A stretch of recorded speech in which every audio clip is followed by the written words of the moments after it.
Hey guys, welcome to this week's podcast episode. And I've got a fantastic guest for you today. She's an expert at digital marketing, Toccara Charisma, and she's actually out of the Aloha State. And I really love her experience and expertise for the audience out there that is interested in social media marketing, content marketing. She's the one to ask. Welcome Tokara to the show. Welcome, Tokara. Thank you for having me. And I found out a little tidbit on you that you used to live in Hawaii for a little bit. So we have that connection. Yeah, it was a great 3 years and yeah, I love the Hawaiian Islands and the people. But talk about your journey, and because I know you're originally from LA, marketer, and then now you're living life in Hawaii, and how you what the work that you do. Yeah. So born and raised in LA, and I've been in Hawaii for 18 years now because of my children who are born and raised here. And I am the daughter of two hardworking entrepreneurial doctors, which we were talking about earlier, who have since retired and are now farmers and grow grapes and make wine in Paso Robles in California. So if you're ever there, check out Four Sisters Ranch. I'm one of the Four Sisters. But that really showed me a strong work ethic when I was younger. And I always was told that I could do anything that I wanted. And so I had this strong entrepreneurial spirit. I graduated business economics from UCSB. And I found that I really wanted to thrive in the air of my own business. I didn't thrive under fluorescent lights in an office working for someone else. So I did start an e-commerce business many years ago, 2007, as a solution to a problem where I couldn't find clothing for my baby. That was when I was pregnant with my firstborn. And so that turned into an international business. It was quite successful, and e-commerce wasn't even a thing yet. So it was this whole new concept. So I learned so much by building that business, and also learned that I really preferred the service side of marketing, that I really loved grassroots growing businesses. And I was good at that. I wasn't so in love with product management, inventory, coming up with new styles and ideas, but I got such a thrill ride off of just growing a business, going to sleep at night and waking up to money in my inbox with orders. That was such a cool concept. And it was so new back then. So fast forward, and now I own a digital marketing agency, Charisma Marketing, and we provide full service digital marketing for our clients. And we're really data and analytically based because we believe in the data guiding our decisions. And that helps us solve very complex marketing and growth problems that our clients are facing. And we kind of pull together a full service omni-channel plan for them and then execute it and help them kind of get to that next level of growth. Mm. Yeah, really fascinating. And we're gonna talk about AI and data analytics. And so one thing is, as a marketer, like marketing, you have to be very quick on your feet, and there's so many trends. It's almost like fashion. How do you've successfully managed to keep ahead of these trends, and how do you do it, and what emerging trends do you see dominating here and throughout, and how to stay competitive as a business? Yeah, I would love to take credit for that I'm on the cusp, but I would say 90% of that was luck in my life. I just got into certain industries right before they really hit hard. So I'm blessed in that way.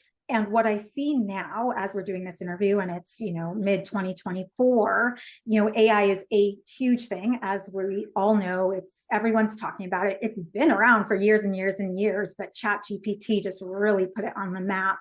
And that is guiding so much of the marketing these days. And it has its drawbacks and its benefits. Everyone knows this. We've heard arguments on both sides, but it definitely is helping businesses streamline a lot of the tasks in their marketing that they otherwise had to hire an employee for, or they couldn't do very well. And we're using it at a very advanced level. We will use it, for example, to write code in Excel sheets that are so long that they crash the document. The document literally crashes, to create custom filters for websites that cannot come out of the box, right?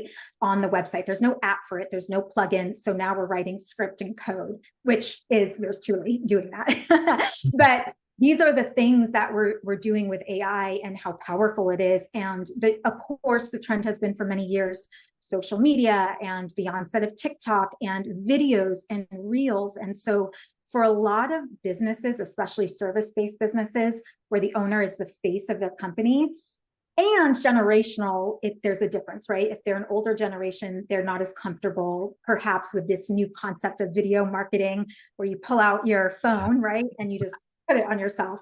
And so that is what a lot of service-based businesses are using to get ahead, because they're creating entertaining or educational or relatable content and putting it out there so that they can have authority in the space. And that's a lot of what's happening. And when people are scared of it, naturally, no problem with that, it can hold them back because the train's moving forward and it's like you got to hop on the train or it's going to pass you. And so that's something that your competitors could very well be doing and you're not. Yeah. I love because you're on the cutting edge, and we could talk about kind of the traditional marketing questions, but what I really like kind of talking to marketers these days, there's kind of this dichotomy because one is you've got AI and you can scale it both in quantity and then also, but then with Gen AI you can also scale it with quality. So talk about, for a lot of businesses, when should you just basically just execute and scale, like put out posts versus like really hone down, take your time, create something really of value. It may take you longer, you produce less, but it's more impactful.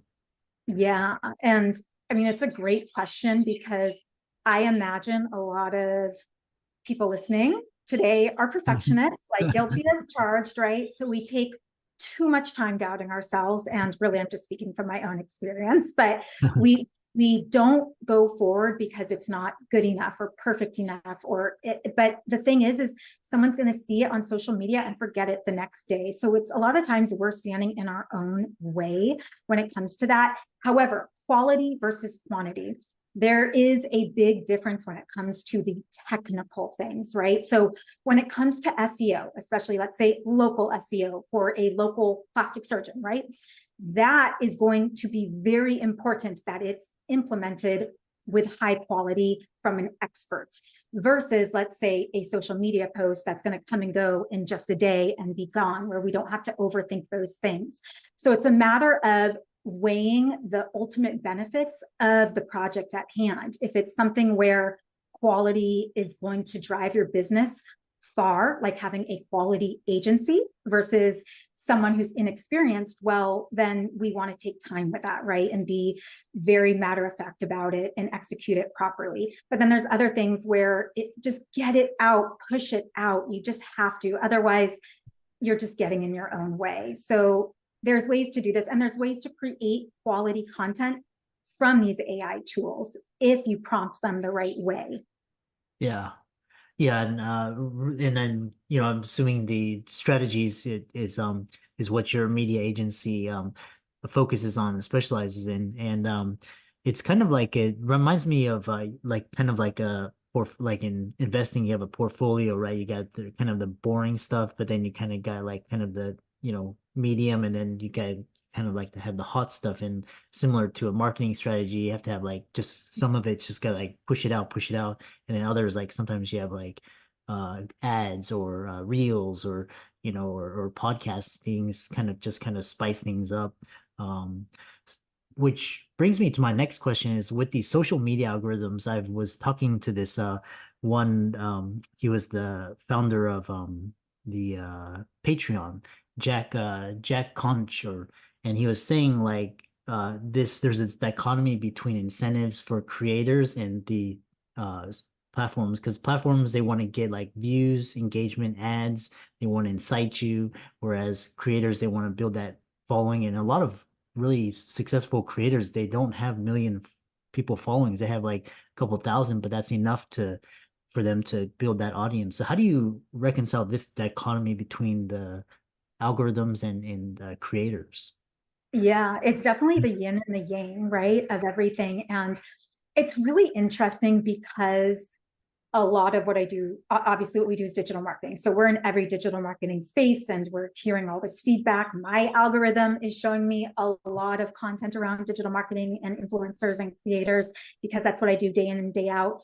And I've actually never had a beef, let's say, with Instagram's algorithm for not putting my content out, because here's the reality. This will happen with every social media platform. Every social media platform will incentivize influencers and users to get on their platform so they can grow their ad base, right? Their advertisers. And eventually, as these social media platforms get bigger and bigger, let's not forget that Facebook has like 3 billion users, right? That's like half the world. The real estate to show everyone's feeds is smaller and smaller. This is just supply and demand. So let's not forget, this is a free app. This is a free app that many people have grown their entire careers off of. It has never been easier to grow a business and get your message out there. So for me, it's almost like I have a little bit of a pause when I hear someone get frustrated with an application that's completely free, that gives them all the tools they need to grow their business, that needs to run ads in order to run this very expensive technology. And you don't have to pay anything, but because you're following more people over the years and more people are getting on that platform, it's impossible. And with a costly platform, for your posts to reach the same amount of people as they used to. And this will happen with every single social media platform, which is why it's important for people to get on these newer platforms and get in before the huge rush, because that's a way to build your audience before that real estate is taken up. So it's something to consider. Uh-huh. Yeah, I love that. And I really love this idea of finding the undiscovered real estate for attention, and kind of went from like Facebook, then it went to Instagram, and then kind of TikTok, and then in between you had like Twitter, LinkedIn. So if there's entrepreneurs in the audience listening and they're like, yeah, Instagram is matured, we don't TikTok is kind of in flux right now. Where should I be paying attention? Like what platforms, like in terms of like videos, is LinkedIn or YouTube? What are your thoughts? Yeah, I really love this question. I actually get it quite a lot. And I also love sales psychology. I love human psychology, and sales truly is all about psychology. That's all it is. And so when we take our business, we'll talk about a local service-based business, okay? And you're locally limited. When you think about the way people find you, that is the first place you need to be. So if I am I don't know, a spa and in a city, and I'm thinking, how is someone who actually is ready to pay for my services going to find me? The first thing I'm thinking of is Google. Someone is Google, right? Or Groupon, or whatever those kinds of different platforms are. So these are the places that I want to optimize first and that are going to get me the furthest. So that means local Google ads, which are very affordable. You do not need to spend a lot if you are a local business. People really don't drive more than about 5-10 miles to get somewhere, right? There's only so many people you can reach. And SEO and optimizing your Google business profile, right? If you are a restaurant, one of the biggest places you can advertise on, like is Open Table, right? Like if you're listed on Open Table, by the way, I know restaurateurs who don't like Open Table because you have their payment process, which is you pay for reservation even if someone cancels. But you don't realize that Open Table, their reach is massive. Like that is exactly where someone is going to book a table and book a restaurant. So I would be on that platform. And the same is true for everything else.